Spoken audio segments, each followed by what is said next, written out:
Okay, I'm trying this one last time. I think it's been frustrating for you all more than me just to be seeing somebody who's just going on blabbering and you can't hear anything. But let's try this one last time, yeah?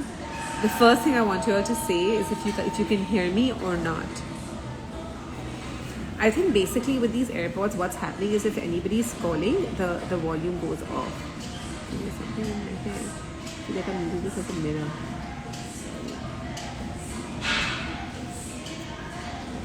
You can hear me. I'm hoping you can hear me. Okay, great.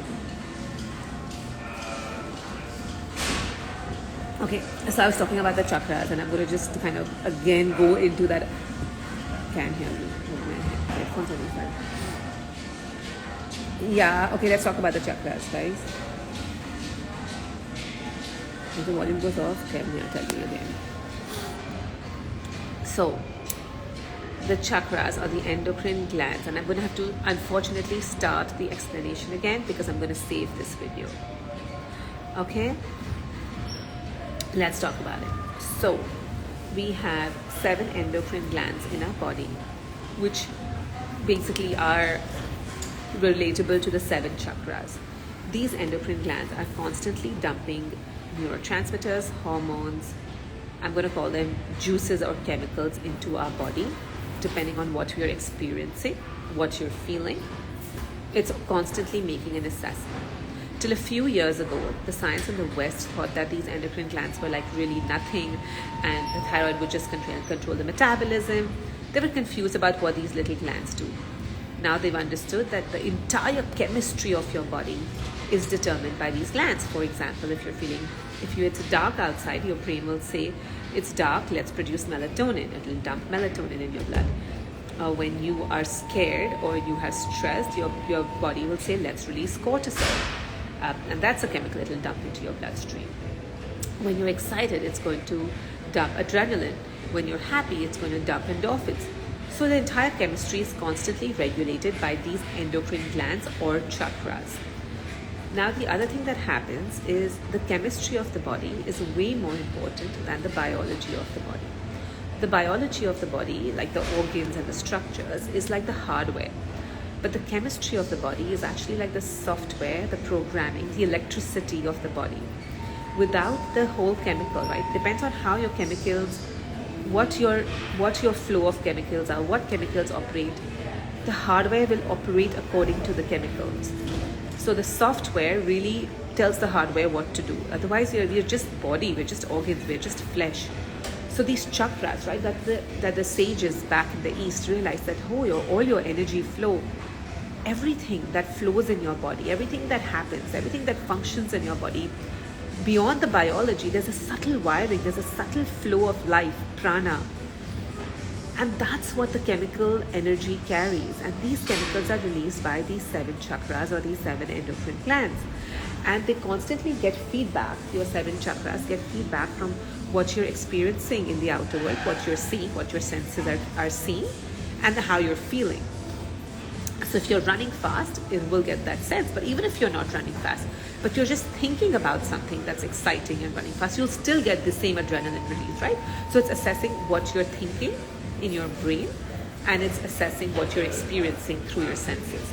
And it's deciding what's going to flow in your body, what organ's going to pump what. And like, for example, if you're scared and you're feeling that, your endocrine system basically says, let's shut down digestion because something dangerous is happening. So it's so powerful that it actually shuts down full systems and activates full systems. And that is your whole chakra mechanism. By the same token, right, when you can be in relaxed meditative state, you can actually regulate. And the more these endocrine glands or chakras release a certain chemical, the more habituated they get to releasing that chemical. So if you're very stressed and your body is releasing cortisol, which is a natural immunosuppressant, the more cortisol it's going to release, the more your immunity is going to be down. So you want to regulate. So when people do chakra meditations, what they're doing is they're regulating the chemistry of these chakras. They're regulating the chemistry of these endocrine glands. If you ask me, in my opinion, everybody in the world, right, like for healing's sake, everybody in the world should do regular chakra meditation. which means just focusing on the energetic aspects, right? And when you start kind of, so let's say you have to start with the floor of your pelvis, right? And when you start, right, you automatically see that, hey, I can feel a sensation, I can feel energy. And energy is not anything crazy, it's just, there's something which is not tangible, and that's energy. But kind of really regulating those chakras, moving upwards all the way to the 7 chakras, allows us to regulate our chakras constantly. And I feel like everybody should do that. Regulating your chakras means regulating your body chemistry. Regulating your body chemistry means changing your biology. Changing your biology means healing for free. So it's really, really powerful. Okay, then I know that was a long explanation, so let's go back into the questions.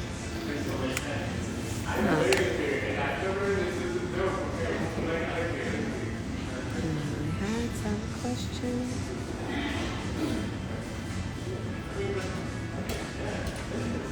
Is it possible to give a more detailed IGTV on the mucus formation? Let's do that. I'll do that the next video I make, which is day after. My advice on the best meditation technique for a beginner to experience the best effects of meditation. Anybody who cares about meditation, I want you all to know there's 2 types of meditation, right? Because now it's made it such a generic word. But if you know Ashtanga Yoga, there was dhyan that came before, dharana and samadhi in the order of how you do things. What dhyan is? So there's grounding meditations, right, where you really get in touch with your body. You feel yourself on the ground. You're in touch with your breath. You basically take an aspect of your body that you can focus on. And you need grounding meditations first, whether it's observation of breath, observation of bodily sensations, focusing on a candle, focusing on a mantra, but those are all grounding. Before you go into transcendental meditation, which is more like energetic, which is more like subtle, you want to do a grounding meditation. If you do transcendental first, it can kind of play with your brain and it can create some psychiatric effects as well for some people. So I would say start with deep relaxation, start with Om chanting, start with a mantra, start with observation of breath, start with candle gazing. Any of these are great places to start. Bumps and texture on forehead. Vata Kapha constitution. So just think about it, right? If you're Vata Kapha constitution, Kapha clogs and Vata shuts down the pores. So there's clogging inside and the pores are shut down. And that leads to bumps because now whatever was clogged has no free flow. I would say take steam. Actually start with a herbal cleaner and regularly take steam and use cooling powders. Not very dry, but like cooling sandalwood, cooling ushira with a little bit of aloe vera, even a little bit of like a cooling something moist Kailash Jeevan, and apply it regularly. But don't let it clog your system. Retinol and listen, that's exactly what I'm doing tomorrow. Bakuchiol is the Ayurvedic alternative to retinol. And in the India Wild serums, we have Bakuchiol. And tomorrow I'm going to be talking with Deepak Khosla and Dr. Paul on the India Wild page around the same time. And we're going to be talking about this, exactly why her serums work.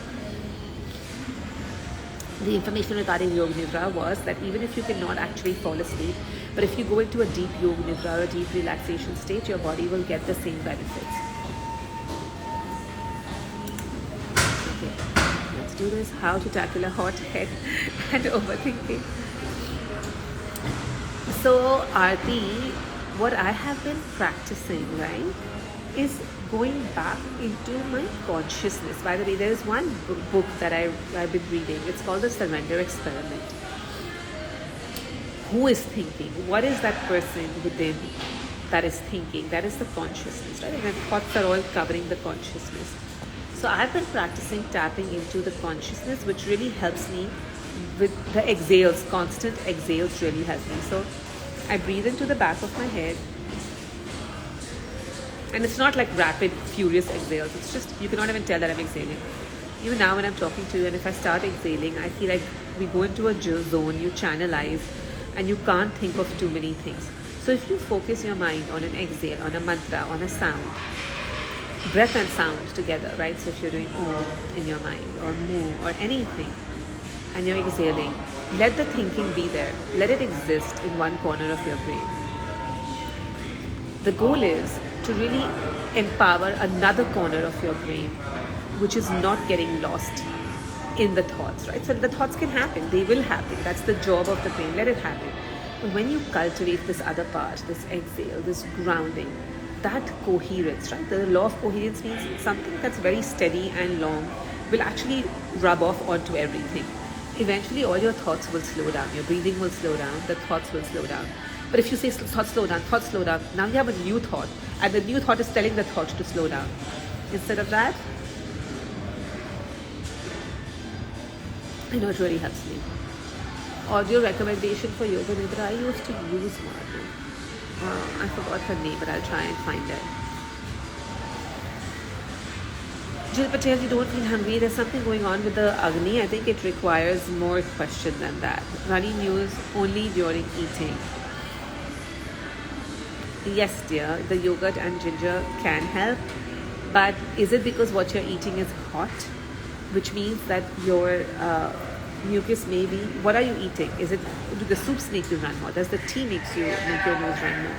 Because sometimes what happens is that the mucus is a little stiff. And the minute the mucus gets a chance, a little bit of heat, it starts melting and running.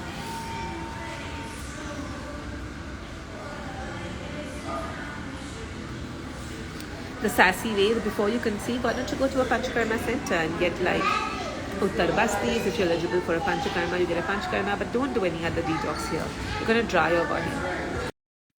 Go to a proper Panchakarma center, don't even do the Panchakarma, otherwise go to India. Remedies for migraine is eat a jalebi. It's like actually, seriously eat a jalebi. But otherwise,